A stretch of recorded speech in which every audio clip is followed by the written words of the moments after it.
심장은 몸 밖에서 단 4시간밖에 살 수 없습니다. 운반책이 구매자에게 심장을 전달하는 데 걸리는 시간은 딱 4시간입니다.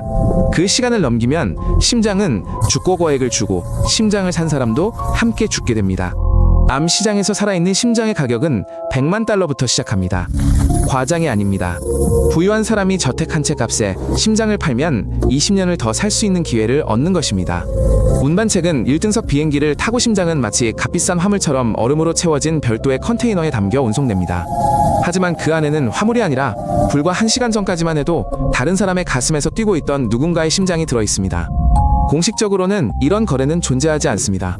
하지만 이런 수술을 할 의향이 있는 외과 의사들은 수십 개국에 존재합니다. 그들은 각자의 스케줄과 고객 그리고 가격을 가지고 있습니다. 다만 모든 것이 철저히 비밀에 붙여질 뿐입니다. 구매자는 거의 대부분 심장질환으로 몇 달밖에 살 수 없는 부유한 사람들입니다. 그들은 장기 기증자를 기다리며 몇 년씩 대기자 명단에 이름을 올리지 않습니다. 돈을 지불하는 순간 대기자 명단은 순식간에 사라집니다. 그리고 심장을 싣고 배에 오른 그 남자는 어땠을까요? 때로는 무슨 내용인지도 모른 채 서류에 서명하기도 했습니다. 때로는 서류 자체가 없는 경우도 있었죠. 그 남자는 어느 날 밤 갑자기 사라져버렸습니다. 그리고 아무도 그를 다시 찾지 않았습니다. 심장은 전 세계 불법 시장에서 가장 많이 거래되는 장기입니다. 이유는 간단합니다. 살아있는 사람에게서 적출할 수 있고 이식받은 사람은 생존할 수 있기 때문입니다. 이 때문에 심장 거래는 공급이 끊이지 않는 사업이 되었습니다. 암 시장에서의 가격은 15만 달러에서 20만 달러에 이릅니다. 기증자는 2,000달러에서 5,000달러를 받습니다. 나머지는 브로커 조직책 그리고 의사들이 챙깁니다. 이 사업은 상위 계층에게는 투명하게 운영됩니다. 대부분의 사람들은 비첩박간환 등 절망적인 상황에서 심장을 팝니다. 그들은 새로운 삶을 약속받지만 현실은 흉터와 푼돈 그리고 수술 후 제대로 된 의료 지원도 받지 못하는 것입니다. 연락도 오지 않습니다. 마치 음식 배달처럼 심장을 주문할 수 있는 비공개 온라인 포럼도 여전히 존재합니다. 혈액형 지역 예산을 알려주면 연락이 옵니다. 믿기 어렵겠지만 이는 실제로 존재하는 범죄 사건 기록입니다. 적발된 최대 규모의 조직은 세 대륙에 걸쳐 활동했으며 300건 이상의 수술이 이루어졌습니다. 주범은 징역형을 선고받았지만 대부분의 브로커들은 새로운 조직을 찾아 떠났습니다. 빚을 갚기 위해 심장을 팔았던 사람이 1년 후 다시 빈털터리가 되는 경우가 있습니다. 게다가 이제는 팔 심장조차 남아있지 않습니다. 이를 심장 하나 함정이라고 하며 거해 아무도 이 함정에서 벗어나지 못합니다. 각막은 눈 맨 위에 있는 얇고 투명한 마구로 동전보다 약간 큰 크기입니다. 각막은 우리가 세상을 볼 수 있는지 여부를 결정짓는 중요한 역할을 합니다. 그리고 전 세계 암시장에서 각막을 노리는 사람들이 많습니다. 각막은 사망 후 12시간 이내에 적출할 수 있지만 노숙자 죄수 또는 단지 잘못된 장소에 잘못된 시간에 있었던 사람 등 살아있는 사람에게서도 적출되는 사례가 발생해왔습니다.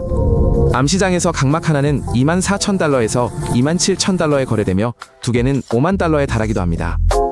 각막 적출 자체는 15분도 채 걸리지 않습니다. 시간 대비 수익률이 거의 완벽에 가깝습니다. 라틴 아메리카에서는 대규모 스캔들이 터졌습니다.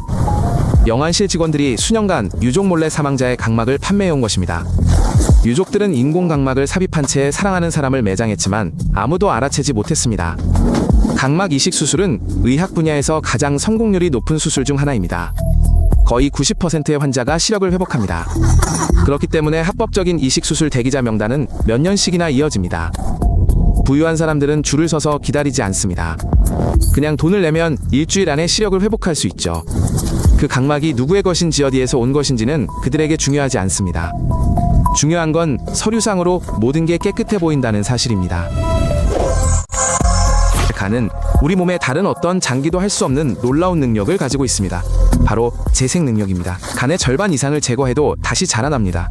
바로 이 점 때문에 간은 암시장에서 거래하기에 완벽한 상품이 됩니다. 간 전체를 파는 것이 아니라 일부만 거래하는 것입니다. 기증자는 생존하고 구매자는 원하는 부분만 가져갑니다.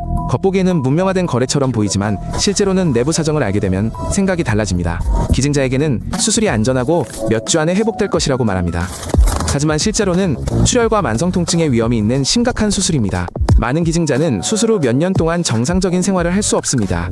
암시장에서 간의 가격은 4만 달러에서 10만 달러에 이릅니다. 기증자는 1,000달러에서 5,000달러를 받습니다. 때로는 아무것도 받지 못하고 마치 도끼처럼 그들을 짓누르던 빚을 탕감받는 경우도 있습니다. 이러한 불법 거래는 국가의 사설병원 관리 감독이 미흡한 지역에서 가장 활발하게 이루어집니다. 그곳에서 외과 의사는 불법 수술을 시행하고는 아무런 처벌도 받지 않고 빠져나갑니다. 서류상의 진단만 바꿔버리는 거죠. 흔적조차 남지 않습니다. 서류상으로는 모든 것이 합법적입니다. 공식적으로는 계획된 수술이었지만 비공식적으로는 살아있는 사람의 장기 일부를 적출하여 중간업자 네트워크를 통해 판매한 것입니다. 그리고 이러한 사업은 현재 수십 개국에서 성행하고 있습니다. 다만 아무도 공개적으로 이야기하지 않을 뿐입니다. 피부는 인체에서 가장 큰 장기입니다. 심각한 화상을 입으면 이식 없이는 며칠 만에 폐혈증으로 사망할 수 있습니다. 이것이 바로 기증자 피부가 가장 귀중한 의료재료 중 하나인 이유입니다. 암시장에서 기증자 피부 1제곱센티미터는 약 $10에 거래됩니다. 싸게 들릴지 모르지만 심각한 화상의 경우 수천 제곱센티미터의 피부를 덮어야 합니다. 총 비용은 수만 달러를 쉽게 넘어설 수 있습니다. 피부는 사후에 시신에서 적출될 수 있으며 유족은 이 사실을 알지 못하는 경우가 많습니다. 미국과 유럽에서 적발된 대규모 사기 사건들은 바로 이런 방식으로 이루어졌습니다. 유족의 동의 없이 시신에서 피부와 조직을 적출하여 의료 브로커를 통해 되팔았던 것입니다. 미국에서 발생한 가장 큰 스캔들 중 하나는 장례식장 직원들이 수년간 사망한 유명인들의 시신에서 피부와 뼈를 적출하여 기증용 피부로 되팔아온 사건입니다. 이 모든 것은 검사를 통해 우연히 밝혀졌습니다. 기증 조직의 합법적인 시장은 수십억 달러 규모의 산업입니다. 합법과 불법 시장의 경계는 매우 모호합니다. 같은 중개인이 거래 양쪽 모두에서 활동하는 경우가 흔합니다. 사후 인체를 해체하여 장기와 조직을 적출하는 데 드는 비용은 20만 달러에서 100만 달러에 이릅니다. 이건 공포 영화 속 이야기가 아닙니다. 지금 실제로 벌어지고 있는 사업입니다. 채널을 구독하고 다른 에피소드도 시청해주세요. 이 문제는 매우 중요합니다.